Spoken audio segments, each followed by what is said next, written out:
ሰላም ጤና ይስጥልኝ እንደምን አላችሁ እንኳን ወደ መልካም ቲዩብ በሰላም መጣችሁ። በዛሬው ቪዲዮ የማሳያችሁ የኬክ አሰራርን ነው። አብራችሁ ይቆዩ።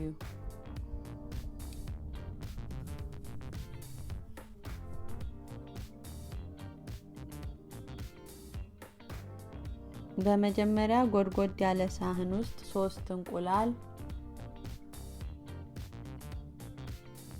ግማሽ ኩባያ ስኳር ጨምረን ለ5 ደቂቃ ያህል እንመታዋለን ወይም እናዋህደዋለን።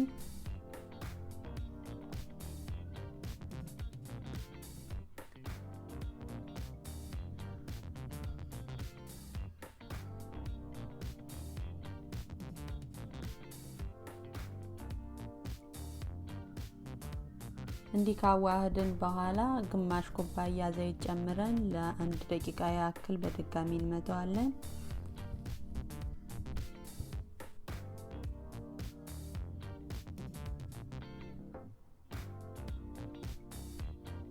ከዛም 1 ኩባያ ወተት፣ 1 ማንኪያ ቫኒላ ኤክስትራክት እንዲሁም 1 ማንኪያ ቤኪንግ ፓውደር እንጨምራለን።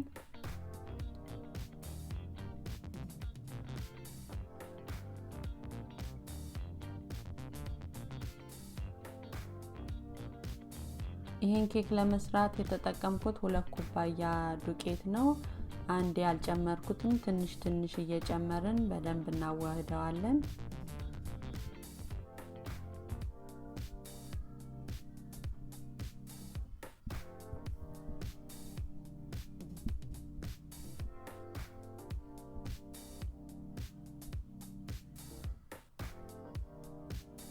እንዲህ ሊጣችንን አዘጋጅተን ጨርሰናል። አሁን ያዘጋጀነውን ሊጥ በ3 እቃ እኩል አድርገን እንከፋፈላለን።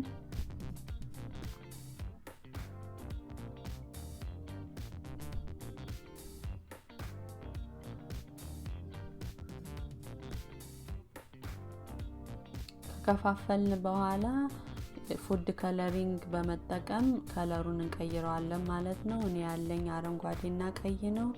ሁለቱ ላይ አንዱ ላይ ቀይ አንዱ ላይ አረንጓዴ ጨምሬ በደንብ አዋህደዋለሁ።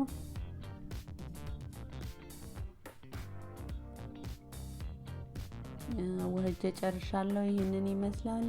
ከዚህ በኋላ የዳቦ መጋገሪያችን እቃ ላይ ትንሽ ዘይት ጠብ አድርገን በደንብ ዙሪያውን እንቀባለን። ከቀባን በኋላ ቅድም ያዘጋጀነውን ሊጥ በየተራ በተለያየ ከለር እያደረግን እንጨምራለን። እኔ ያደረኩት ፒንክ፣ ነጭ፣ አረንጓዴ ነው። እንደዚህ እያደረኩ እየጨመርኩ ሊጡ እስከሚያልቅ ድረስ አደርጋለሁ ማለት ነው።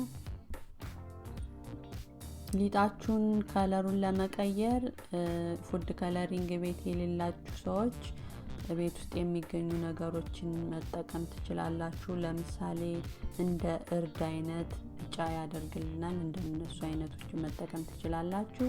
እኔ ጨምሬ ጨርሻለሁ። ይህንን ይመስላል።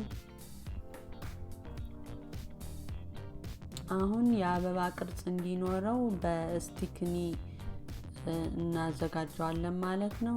እኔ ያዘጋጀሁትኝ 4 መስመር ከመሃል ወደ ዳር እንደምትመለከቱት፣ ከዛ 4 መስመር ደግሞ ከዳር ወደ መሃል፣ ከዛ አሪፍ የሆነ የአበባ ቅርጽ ይሆንልናል ማለት ነው። እንደዚህ አዘጋጅቼዋለሁ። በጣም ነው የሚያምረው።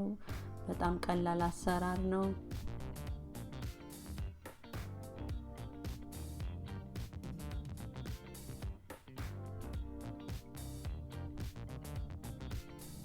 አሁን አዘጋጅተን ስለጨረስን በ350 ዲግሪ ኦቨን ውስጥ ለ50 ደቂቃ ያህል እናበስለዋለን።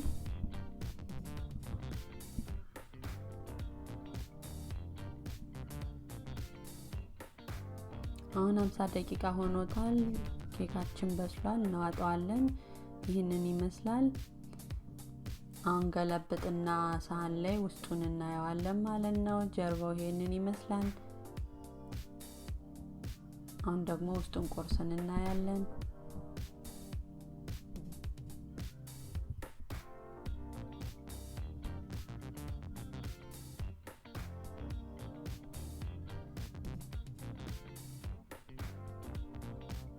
ኬኩን ለመቁረስ ብዙ ጊዜ በደንብ ቢቀዘቅዝ አሪፍ ነው።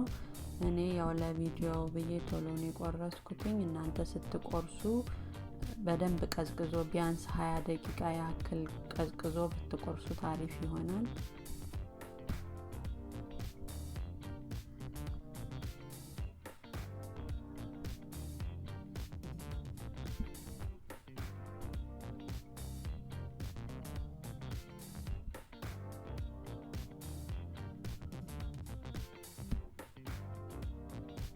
ውስጡ ይሄንን ይመስላል።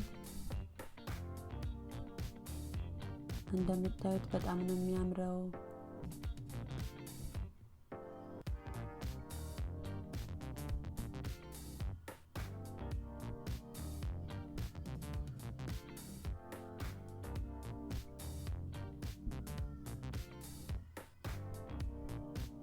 በጣም ነው የሚያምረው። በጣም ይጣፍጣል። ጣዕሙም አሪፍ ነው።